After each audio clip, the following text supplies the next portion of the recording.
प्रेम हे बावरे भाग 11। तर मित्रांनी मैत्रिणींनो, तुम्ही जर आमच्या चॅनलवर नवीन असाल तर चॅनलला सबस्क्राईब करा आणि बेल आयकॉन प्रेस करा। प्रणवच्या प्रेमाचं भूत पुन्हा पिहूच्या डोक्यावर बसतं। आज विचारू प्रणवला आपण आवडतो का, मगच पुढे ठरवू म्हणून ती त्याला मेसेज करते। पिहू, हॅलो प्रणव, अरे वा, आज लवकर आठवण आली माझी। पिहू, हो आली, का येऊ नये का? प्रणव, तसं कुठे बोललो मी, बरं बोल, काय म्हणते? पिहू, प्रणव, मला तू खूप आवडतो। प्रणव, हो का, मलाही तू खूप आवडतेस माझी गुडिया। पिहू, खरंच? प्रणव, हो ग, पण अचानक असं का विचारलंस? पिहू, बरं सांग ना, काय काय आवडतं तुला माझ्यात? प्रणव, काही पण काय विचारते, ती पागल पोरी। पिहू, अरे सांग ना। प्रणव, सर्व आवडतं। पिहू, अरे असं काय रे, नीट सांग ना। प्रणव, बरं ऐक, तुझं बोलणं, तू दिलेलं बँड, तुला भेटणं सर्व आवडतं मला। पिहू ऐकून खूपच खुश होते। प्रणवलाही आपण आवडतो हे ऐकून तर ती हवेतच उडायला लागते। आता ती ठरवते प्रणवला आपल्या मनातील सांगायचं। कॉलेजमध्ये एक व्याख्यानमाला आयोजित केली होती आणि सर्व विद्यार्थ्यांना एका हॉलमध्ये जमा करून कार्यक्रम सुरू होता। पिहू आणि प्रणवही आज एकाच हॉलमध्ये होते। स्टेजवरचे सर काय सांगतात याकडे पिहूचं लक्षच नसतं। ती फक्त प्रणवकडे पाहत होती। प्रणवही अधूनमधून तिला पाहून हसत होता। नकळत तिच्या कानात त्या सरांचे शब्द पडले, मनातील गोष्टी भावना मनातच न ठेवता त्या व्यक्त केल्या पाहिजेत। वेळ गेल्यानंतर अशा गोष्टींचा पश्चाताप होतो। पिहूला वाटलं जसं सर आपल्यालाच उद्देशून बोलत आहेत की काय। कार्यक्रम संपला, सर्व घरी गेले। पिहूचं लक्ष मात्र त्या व्याख्यानमालेतील ऐकलेल्या शब्दातच होतं। घरी गेल्यावरही तिला ते शब्द पुन्हा पुन्हा आठवू लागले आणि तिने मनाशी ठरवलं आज सांगायचंच प्रणवला की त्याच्यावर आपलं किती प्रेम आहे। तिने फोन उचलला व मेसेज टाईप केला।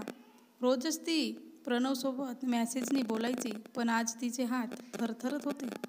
मोबाईल पडेल की काय असं वाटू लागलं तिला। खूप हिंमत करून तिने टाईप केलं, पिहू, हॅलो प्रणव। प्रणव, हा बोल। पिहू, मला तुला काहीतरी सांगायचं आहे रे। प्रणव, अगं सांग ना, मग विचार काय करतेस? पिहू, प्रणव। प्रणव, अगं काय प्रणव? प्रणव, बोल की पटकन।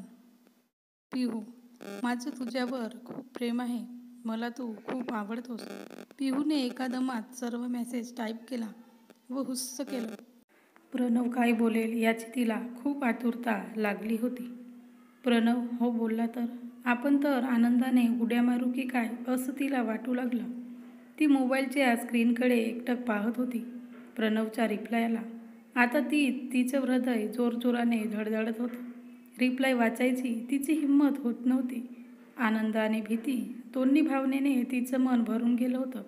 मन खूप बेचैन होऊन रिप्लाय वाचायला सांगत होता। तिने वाचायला सुरुवात केली, सॉरी पिहू, पण मी तुला फक्त फ्रेंड मानतो आणि हे असलं प्रेमबिम मला जमत नाही।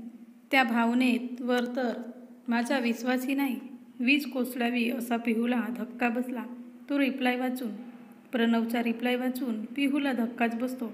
काय करावं हे तिलाच कळत नसतं। मन खूप रडत असतं, हात थरथरत असतात। प्रणव काय मेसेज पाठवत आहे पुढे हेही तिला पाहू वाटत नाही। अचानक तिला खूप राग येतो। त्यात ती त्याला मेसेज करते, यापुढे माझ्यासोबत बोलू नकोस। प्रणव, अगं पण आपण फ्रेंड्स बनून राहू ना। पिहू, प्रणव, माझ्याने ते जमणार नाही। मैत्रीत एकदा प्रेमाची भावना आली की फ्रेंड्स बनून राहणं अवघड असतं, यापुढे नको बोलूत। प्रणव पुढे काय बोलतो याचा विचारही न करता ती आपला मोबाईल ऑफ करते। पण डोकं सुन्न झालेलं असतं। आपलंच चुकलं, आपण किती मूर्ख, उगाच का त्याच्या काळजीला प्रेम समजून बसलो, कशाला पुढाकार घेतला। त्याला काहीच वाटत नाही आपल्याबद्दल, तर मग त्याला राग का येत होता? आपण नितीनसोबत बोललं की? मैत्री अशी असते का? मैत्रीत कधी दुसरं कोणी बोललं तर इतकं कोण जळतं?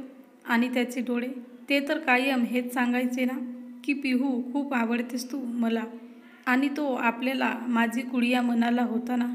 पिहूचं मन खूप रडत होतं आणि तिचे डोळे सतत वाहत होते. रात्रभर फक्त प्रणवचा विचार करून ती बधीर झाली होती. पहाटे केव्हा तरी तिला झोप लागली, पण कॉलेजला जायचं म्हणून ती उठली. रडून रडून डोळे सुजले होते, डोकं जड झालं होतं. तब्येत थोडी खराब आहे असा बहाणा तिने घरी सांगितला व ती कॉलेजमध्ये गेली. रोज बाईक पार्किंगमध्ये प्रणवची बाईक पाहण्याची सवय झाली होती, पण आज तिने तिकडे मानही वळवली नाही. खूप संयम ठेवून तिने प्रणवला टाळलं. तो समोर दिसला आणि आपण त्याला पाहून तर पुन्हा आपण ढासळू असं तिला वाटत होतं. म्हणून तिने मान खाली घालूनच वावरणं पसंत केलं. प्रणव समोर येऊन गेला की नाही, तो आला की नाही याचाही तिला पत्ताच नाही. बस पहिल्यासारखे अनोळखी होऊ असं तिने ठरवलं होतं. 2 दिवस झाले होते. प्रणवनेही तिला कॉन्टॅक्ट करायचा प्रयत्न केला नव्हता आणि तिचं निश्चय दृढ झाला होता की खरंच प्रणवला आपल्याबद्दल काहीच वाटत नाही. आणि या गोष्टीचाच खूप त्रास तिला होत होता. न राहून प्रणवची खूप आठवण यायची, पण आता त्याचं प्रेम नाही तर आपण जबरदस्तीही करू शकत नाही, म्हणून ती स्वतःला समजावत होती. आपलं प्रेम एकतर्फी राहील याची खंत मनाला बेचैनी देत होती. आज बऱ्याच दिवसांनी नितीन तिच्यासोबत बोलत होता. तो नोट्सबद्दल तिला काहीतरी विचारत होता. तीही त्याला काही तर सांगण्यात व्यस्त होती. सहज तिची नजर समोर गेली. प्रणव त्या दोघांनाच पाहत होता आणि त्याच्या डोळ्यात राग स्पष्ट दिसत होता. पिहूने प्रणवला पाहिलं होतं व ती तिथून निघून गेली. दुसऱ्या दिवशीही कॉलेज सुटताना न राहून तिने मागे वळून पाहिलं होतं. रोज कॉलेज सुटल्यावर प्रणव व पिहू एकमेकांना पाहून नजरेनेच बाय करत. आजही मनाला खूप सामावूनही पिहूच्या मनाने तिच्या विरुद्ध वागायचं ठरवलं होतं. तिने मागे वळून पाहिलं आणि नितीन दिसला मागे. तो तिला बाय म्हणाला. तिने हलकीशी स्माईल केली आणि त्याच वेळेस पाहिलं की प्रणव कोपऱ्यातून तिला पाहत आहे. किती विचित्र भाव होते त्याच्या डोळ्यात, जणू पिहूने मोठा अपराध केला की काय. त्याचे डोळे पाहून पिहू मनातून हल्लीच हिंमत जुळवून ती पुढे निघून गेली. 5-6 दिवस झाले होते. आता प्रणवला विसरायचं ठरवून पिहू स्वतःला सावरण्याचा प्रयत्न करत होती. त्यात आज आईने तिच्यासाठी खास आणलेला निळ्या रंगाचा चुडीदार आईच्या हट्टासाठी तिने घातला होता. कॉलेजमध्ये गेल्यापासून सर्वजण पिहूची तारीफ करत होते. आज खूपच छान दिसत आहेस म्हणून तिचं कौतुक करत होते. प्रणव थोड्या वेळाने आला होता कॉलेजमध्ये, पण त्यानेही जेव्हा पिहूला पाहिलं त्याची नजर हटत नव्हती तिच्यावरून. सारखा तो तिच्या अवतीभोवती फिरत होता आणि तिला पाहत होता. आणि याला काय झालं आज असा विचार करून पिहू त्याच्याकडे दुर्लक्ष करत होती.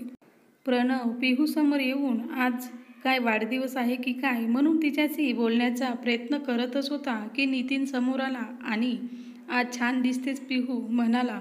प्रणवच्या बोलण्याकडे पिहूने दुर्लक्ष केलं आणि नितीनला थँक्यू बोलून ती तिथून निघून गेली. तसा प्रणवचा जास्तच जळफाट झाला. प्रणव आणि पिहूचं बोलणं बंद होऊन 8 दिवस झाले होते. पिहू घरी पुस्तक वाचत बसली होती, पण विचार मात्र डोक्यात फक्त प्रणवचे चालू होते. इतक्यात फोनची रिंग वाजली. स्क्रीनवरचं नाव न पाहताच पिहूने फोन उचलला. पिहू म्हणाली, हॅलो कोण? प्रणव म्हणाला, इतक्या लवकर विसरलीस? खूप लवकर विसरतेस तू पिहू. प्रणवचा आवाज ऐकून पिहू पटकन स्क्रीनवर पाहते. फोन प्रणवचाच असतो. याने आज कसा काय फोन केला या विचारात ती असते की त्यांचं बोलणं ऐकून ती पुढे बोलते. पिहू म्हणाली, नाही, मी स्क्रीनकडे पाहिलं नव्हतं. प्रणव म्हणाला, होय का, खरंच का, की माझा नंबरही काढून टाकलास? पिहू म्हणाली, नाही, पण काय बोलायचं आहे आता? मला नाही बोलायचं तुझ्यासोबत असं बोलून पिहू फोन ठेवून देते. प्रणव पुन्हा तिला फोन करतो. 2 ते 3-4 वेळा तो फोन करतच राहतो. पिहूला कळतच नव्हतं की हा असा का करत आहे. शेवटी ती फोन उचलते. प्रणव बोलतो, तुला मी फोन ठेव बोललो होतो का? मग का ठेवलास? आता तुला माझ्यासोबत बोलूही वाटत नाही का? पिहूला प्रणवचा आवाज नशेत असल्यासारखा वाटतो. पिहू म्हणाली, प्रणव, तू ड्रिंक केली आहेस का? प्रणव म्हणाला, होय केली. पिहू म्हणाली, का? प्रणव म्हणाला, तुझ्यामुळे. त्याचं बोलणं ऐकून पिहूला शॉक बसतो. माझ्यामुळे ड्रिंक? मी काय केलं असं? पिहू म्हणाली. माझ्यामुळे मी काय केलं असं? प्रणव म्हणाला. तू काय केलंस? तू खूप बदलली पिहू. आता तुला नितीन आवडतो ना? खूप बोलू वाटतं ना तुला त्याच्यासोबत? आणि मला काय म्हणत होतीस की माझ्यावर प्रेम करतेस आणि बघतेस नितीनकडे?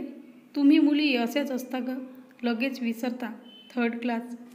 पिहू म्हणाली. त्या नितीनला का मध्ये आणतो त्याचा काय संबंध? आणि माझ्या मनात त्याच्याबद्दल काही नाही. प्रणव म्हणाला. नितीनचं नाव काढलं तर किती राग आला बघ तुला. मनात काही नाही पण डोळ्यात आहे ना, बघतेस ना त्याला. पिहू म्हणाली. प्रणव तू शुद्धीत नाहीस, आपण नंतर बोलू. प्रणव म्हणाला. होय मी नाही शुद्धीत, पण तू तर आहेस ना, मग तू अशी कशी वागतेस? पिहू म्हणाली.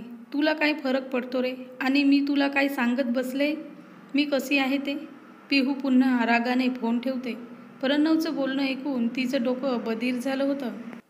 शी, काय विचार करतो हा आपल्याबद्दल? आणि आपण याच्यावर प्रेम केलं? थर्ड क्लास बोलला तो आपल्याला? पिहू सुन्न होऊन विचार करत असते आणि प्रणव तिला वेड्यासारखं फोन करत असतो. पिहू आपल्याच विचारात दंग असते आणि फोन कितीतरी वेळ वाजतच राहतो. तर मित्रांनी मैत्रिणींनो, हा भाग कसा वाटला कमेंटमध्ये सांगा आणि सबस्क्राईब करा.